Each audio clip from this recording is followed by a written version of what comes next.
I'm Janicia Mason, President-elect, Board of Directors for Healthy Mothers, Healthy Babies, Coalition of Georgia.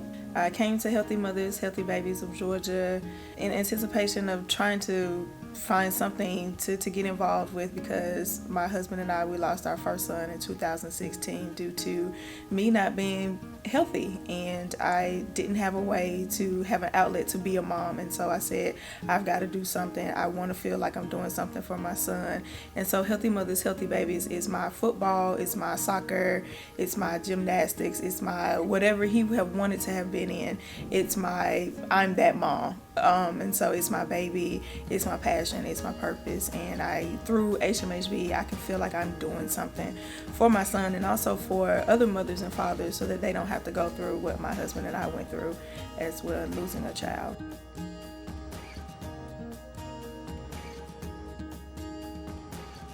It all started way back with John F. Kennedy, when he said we got to have this maternal health care. And Georgia was one of the lowest as far as birth rates. We were down on the very bottom. The thing that was happening is so many mothers were never had any prenatal care, and they were just ending up on the doorsteps of the emergency room without any care, and they had to treat them, had to deliver that baby. In the 1960s, President John F. Kennedy called upon the states to consider how maternal and infant health would impact mental retardation. Grady Hospital picked up that thread and created a committee. The March of Dimes joined in, and a group of collaborative partners came together to consider how we can improve maternal and infant health in Georgia. Those collaborative partners included the Junior League of Atlanta, the Federation of Jewish Women, B'nai B'rith, the Catholic Archdiocese, and many, many others. Together, they worked with then Representative Sidney Marcus to create, through legislation, a new council, the Maternal Council, in 1972 in Georgia. That council held a conference called the Continuum Conference, and at that conference came the idea that Georgia needed an independent, nonpartisan, nonprofit to continue the work of considering how we might improve the health of Georgia's women and children. That nonprofit ultimately became Healthy Mothers, Healthy Babies Coalition of Georgia. Healthy Mothers, Healthy Babies started as Continuum. The thing that happened with Continuum, nobody really understood down at the Capitol what Continuum was all about. And they couldn't put it with Healthy Mothers, Healthy Babies. So when we finally changed to Healthy Mothers, Healthy Babies, then people realized that we really were after getting the best care for mothers and babies. Healthy Mothers, Healthy Babies was founded by 14 leaders in maternal and infant health, 6 of whom were physicians, and 2 of those physicians were women. But of course, like anything, there was one strong leader, and her name was Charlotte Weiland. Charlotte was our founder and continued to work with Healthy Mothers, Healthy Babies throughout her life until her passing in 2015. She had the heart. There's never been and never will be another Charlotte Weiland in the world, and how important the care of babies and mothers was to her. She was appointed by then Governor Jimmy Carter to actually chair the Maternal and Infant Health Council in 1972.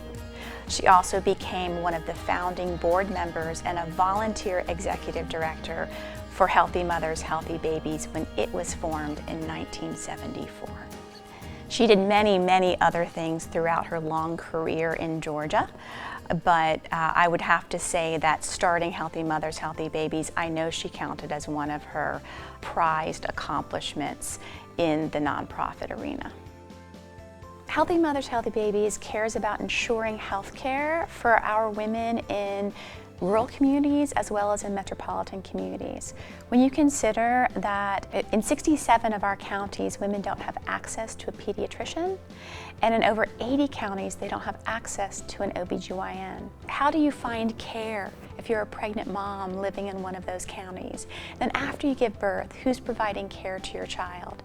These are the type of issues that we're digging into and solving at Healthy Mothers, Healthy Babies. At our core, Healthy Mothers, Healthy Babies has always been an advocacy organization. We were instrumental in advocating back in the early 80s for passage of EMTALA to ensure that women couldn't be turned away from emergency rooms when they were in labor. We also were instrumental in ensuring that there was health care coverage for children during the first 10 years of life. That was in 1979.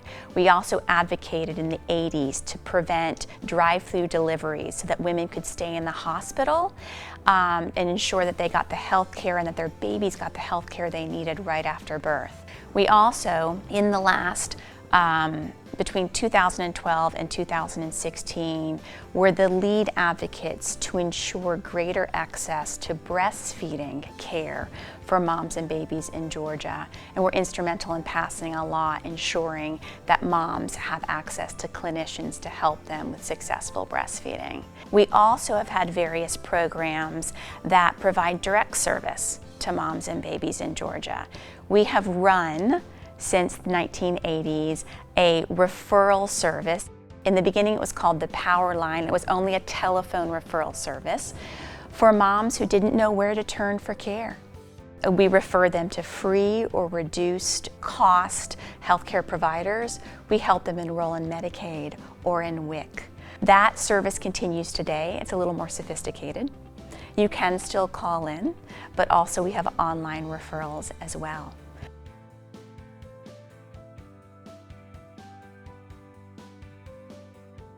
A lot of the services in our database can be used by anybody, not just women, children, infants. So, we get calls from men. But they still, men say, oh, you don't really need that money. You don't need that power line. What is the power line doing?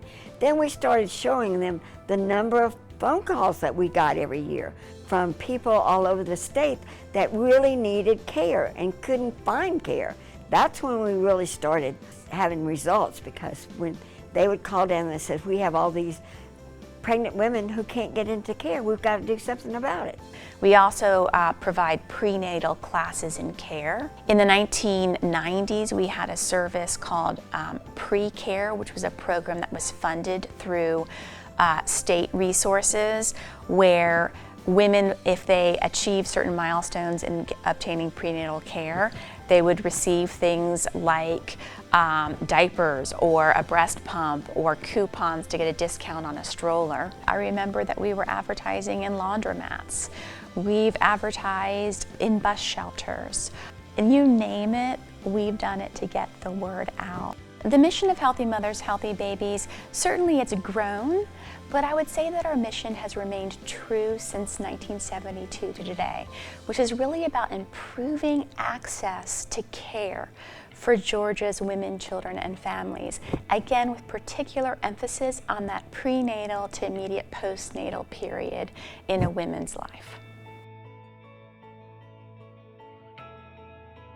I think we have to have board members who are interested in doing not only the things that we have done in the past well, but also in doing new things. And I think a major part of it is maintaining staff who go after new ideas and new methods.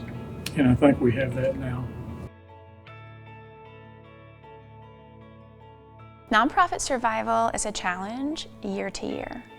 When you consider that we're almost a 50-year organization and that we are the oldest organization that is working in this space in Georgia, it's pretty incredible. One of our big sources of funds is the Georgia Division of Public Health, who support our call-in line. Other than that, you're talking about mainly private donations, and it can be individuals and organizations. I mean, there's many challenges in trying to improve access to care for moms and babies. One of them is changes in leadership, political dynamics, and we don't want our voice to be muted or shaded in any way by political persuasions, because healthy moms and healthy babies is definitely a nonpartisan issue. our issues relevant. That's what's most important, is we still have that problem.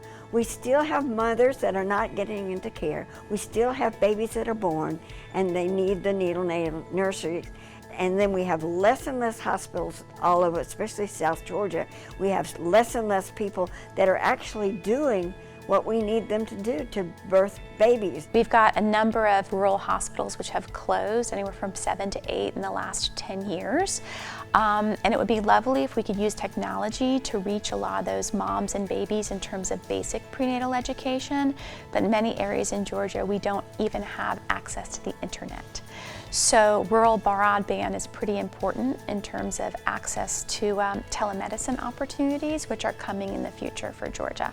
And I've been so honored to serve with other men and women who have a similar passion for improving women's health. And the future is really bright for healthy mothers.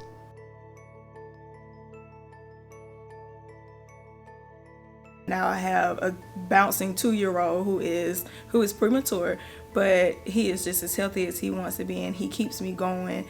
And even my angel that's in heaven keeps me going and keeps me wanting to be healthy, and keeps me wanting other mothers to have that same joy and that same feeling, and letting them know that, hey, there is something you can do. You can be healthy for your baby. You can get your life together for your baby. You can be the best you for your baby and for yourself.